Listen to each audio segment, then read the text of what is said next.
You are 6 years old, standing alone in a chamber that reeks of lavender and secrets. The midwife who delivered you has just been paid a sum that could feed a village for a year, along with a single instruction. Forget this child ever drew breath. Through the thick stone walls of Schönbrunn Palace, you can hear the distant cheers of crowds celebrating the birth of an archduke. Your twin brother, whose first cry was met with cannon fire and church bells. Your own first breath was met with horrified silence and a physician's whispered prayer.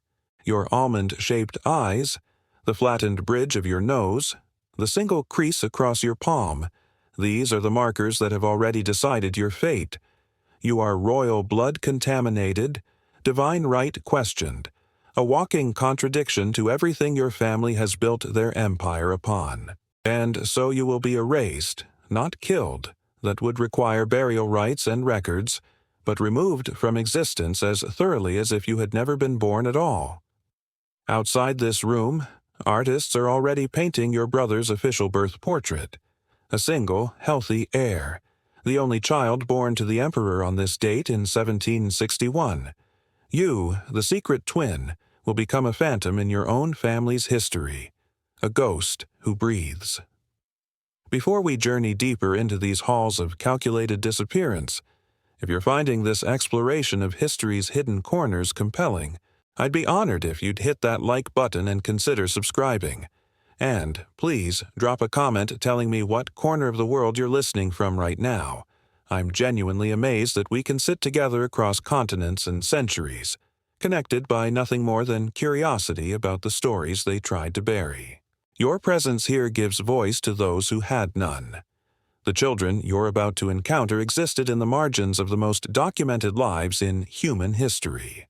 We possess detailed records of what European royalty ate for breakfast, which horses they rode, which prayers they recited before sleep. Yet their sons and daughters born with what we now recognize as Down syndrome, a chromosomal variation occurring in approximately 1 in every 700 births, appear in official genealogies as blank spaces, as infant daughter died young, as names scratched from parchment until the vellum nearly tears. This isn't accidental erasure from the decay of time. This is architectural disappearance, systematic and deliberate, executed with the same precision royalty applied to succession laws and marriage contracts. Down syndrome results from a third copy of chromosome 21. Though no one would understand this mechanism until 1959, when Jérôme Lejeune identified the genetic basis. For centuries before, these children were labeled with terms that evolved from natural fool to mongoloid to the clinical euphemisms of palace physicians who coded their observations in Latin, as if ancient language could somehow soften modern shame. The condition presents distinctively flattened facial features, a protruding tongue, reduced muscle tone, intellectual disabilities ranging from mild to profound, and in nearly half of all cases, serious heart defects that in pre-modern medicine often proved fatal within the first years of life. But many survived infancy. Many lived into adulthood. And it's these survivors, hidden in towers and convents, institutionalized under false names, literally walled into palace chambers, who reveal the machinery of royal shame at its most brutal. Royal legitimacy rested on a foundation of presumed genetic superiority, bloodlines allegedly closer to divine perfection than common stock. The entire feudal system, the divine right of kings. The justification for why one family should rule millions hinged on the notion that royal blood was fundamentally different from, better than, the blood of peasants. When a child was born who could not learn Latin, who would never master the choreography of court life, who might laugh inappropriately during state ceremonies or require assistance with tasks any commoner's child could master, the cognitive dissonance became unbearable. In peasant communities across Europe, children with Down syndrome often integrated into family life, assigned simple farm tasks, accepted as God's mysterious will. But royalty existed as performance, every public appearance a demonstration of supremacy, every marriage a calculated political tool, every child a potential chess piece in dynastic games. A prince who could not be deployed diplomatically. A princess who could not be married off to secure an alliance. These children had no function within the royal machine. And what has no function must be hidden, lest it raise uncomfortable questions about the machine itself. The scope of this erasure becomes clear when you examine not official histories, but the peripheral documents they couldn't fully control. Household account ledgers from the Austrian Empire between 1650 and 1800 show recurring line items, payments to specialized nurses with no named patient, deliveries of children's clothing to unmarked palace annexes, decades-long wages for servants assigned to locations that appear on no official map of royal residences. The Hofburg Palace in Vienna maintained what servants called the silent rooms, a cluster of chambers in the oldest wing where windows were bricked halfway up, where no courtiers walked, where food was delivered through rotating compartments that allowed no visual contact. Household records show these rooms occupied continuously for over 2 centuries. But by whom? No records specify, except for the one servant, Greta Hohenberg, who in 1847 kept a private diary never intended for publication. She described tending to a teenage boy, son to an archduke whose name she never recorded, who would spend hours arranging dried flowers in patterns of staggering complexity, who could predict with uncanny accuracy when storms would arrive, but who could not speak beyond a few repeated sounds. He had lived in those rooms for 14 years, Greta wrote, and in all that time, no family member had visited once. Not once. This pattern replicated across Europe with variations only in the mechanics of concealment, not in the concealment itself. In France, the Palace of Fontainebleau contained what the 17th century court referred to as La Tour des Innocents, though no official document acknowledges this designation. Letters between ladies-in-waiting, discovered in 2003 in a provincial archive, reference visiting God's orphans in the Innocent Tower, children who bore suspicious resemblances to Bourbon princes and princesses. One lady, Madame de Montclair, wrote in 1688 about a girl of perhaps 8 years who knew every bird song that drifted through her window, who could replicate the melodies perfectly, but who had never learned to dress herself or use a chamber pot properly. The girl called everyone Mama with a desperate joy that broke Madame de Montclair's heart, because, as she wrote, she knows not that her true mamma has forbidden even the speaking of her name. In Spain, the excruciating inbreeding of the Habsburg dynasty produced Carlos II, whose disabilities were so profound he became known as El Hechizado, the Bewitched. But Carlos was merely the most visible manifestation of a genetic disaster playing out across generations. Court physician records from between 1650 and 1700, written in deliberately obscure medical Latin, document dozens of births producing children with what they termed facies mongoloids, a description that predates John Langdon Down's formal study by 2 centuries. These physicians observed the correlation between close familial marriages and increased incidence of such births, one noting that the royal blood grows too thick, too similar to itself, and from this similarity springs not strength but strange variation. For this observation, Dr. Manuel Ortega was dismissed from court in 1679 and forbidden from practicing medicine anywhere in Spanish territories. His notebooks were ordered burned, but one volume survived, hidden in a monastery library, documenting children who were sent to remote convents or, in several cases, to special chambers built within the walls themselves. Not rooms with doors, but spaces accessed through hinged bookcases or false hearths, where a child could live an entire abbreviated life without ever walking freely in sunlight. The English royal family perfected a different approach, deploying distance rather than imprisonment. When Prince John was born to George V and Queen Mary in 1905, he lived his first 4 years as any royal child might, photographed with his siblings, presented at christenings. But around 1909, when both epilepsy and developmental delays became undeniable, John was transferred to Wood Farm on the Sandringham estate, a cottage far enough from the main house to be forgotten, but close enough to be technically at home. His devoted nurse, Charlotte Lala Bill, became his entire world, the only person who spoke to him daily as if he mattered. Queen Mary visited perhaps twice a year, briefly, fulfilling duty rather than expressing affection. When John died in 1919 at age 13 following a particularly severe seizure, Mary's letter to a friend described his death as a great relief and noted that the boy had been a great anxiety to us for many years. The royal family's attitude wasn't aberrant cruelty, it was standard protocol. John had been a problem. Now the problem was solved, his death not a tragedy but, as Mary put it, the greatest mercy. Yet Lala Bill, paid off with a generous pension and sworn to discretion, kept every drawing John had made, every shell he'd collected from the beach, every photograph she'd snapped in their isolated existence.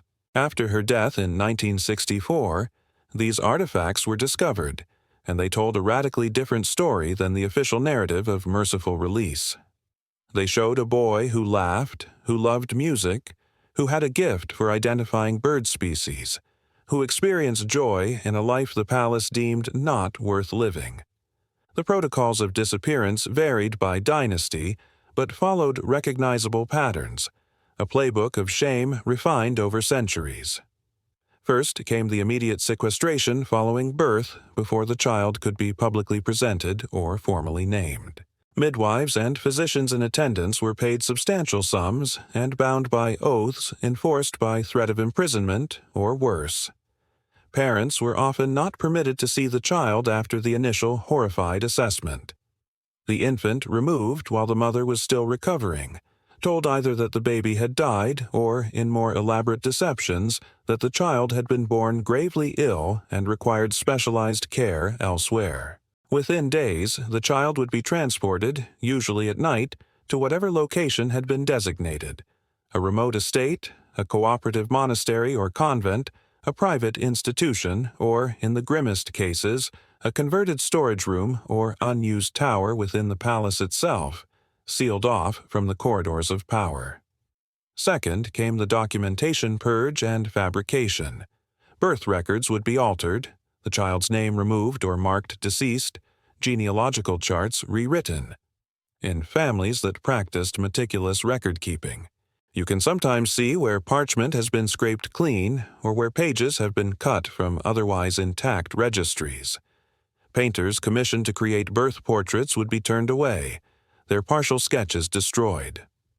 In more sophisticated erasures, a false narrative would be constructed: the child sent abroad for health, the child living with country relations, the child tragically lost to fever. These cover stories required ongoing maintenance, occasional forged letters, coordinated lies among servants and officials.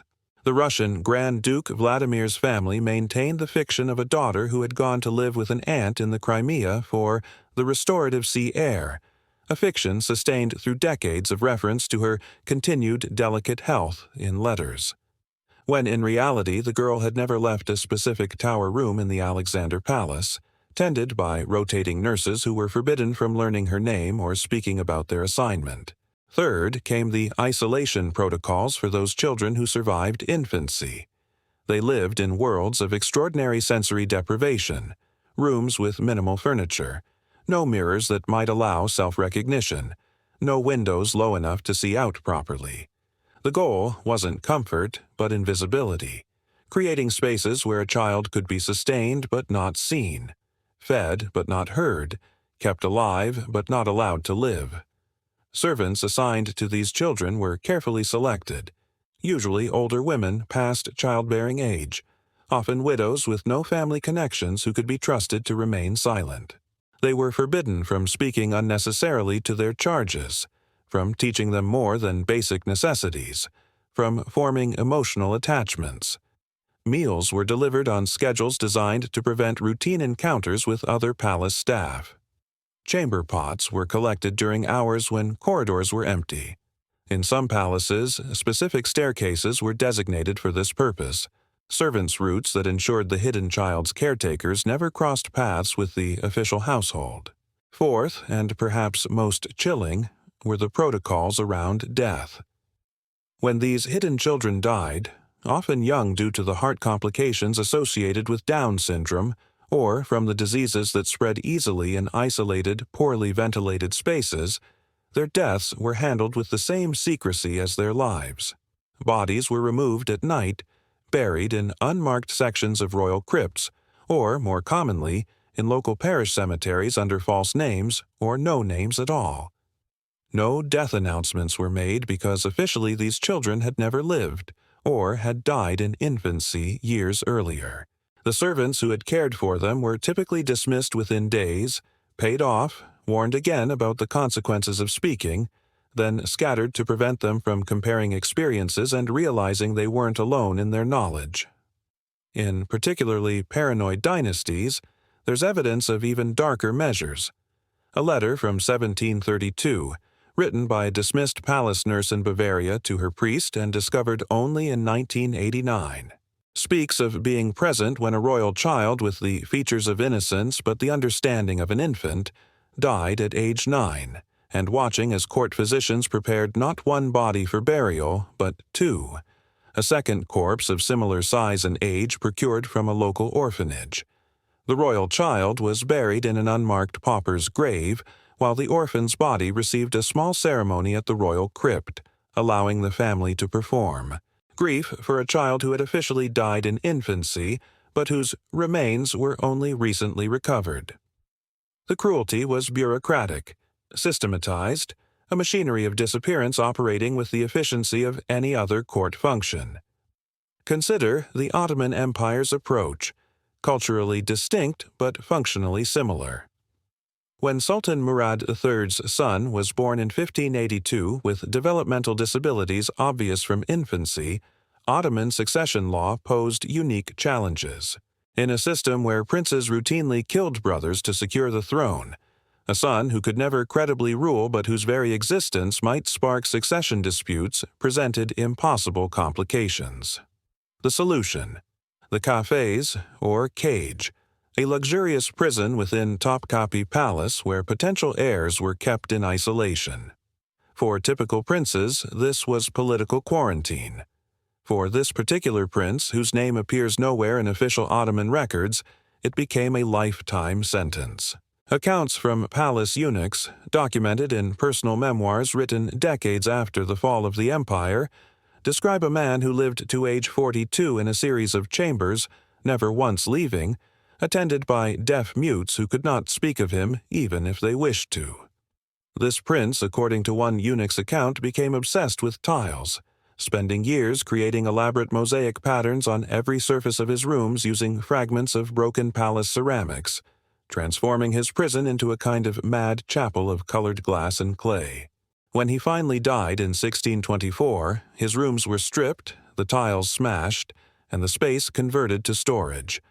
The eunuch who recorded this wrote that he witnessed the prince's burial, a plain wooden coffin taken to a commoner's cemetery at dawn.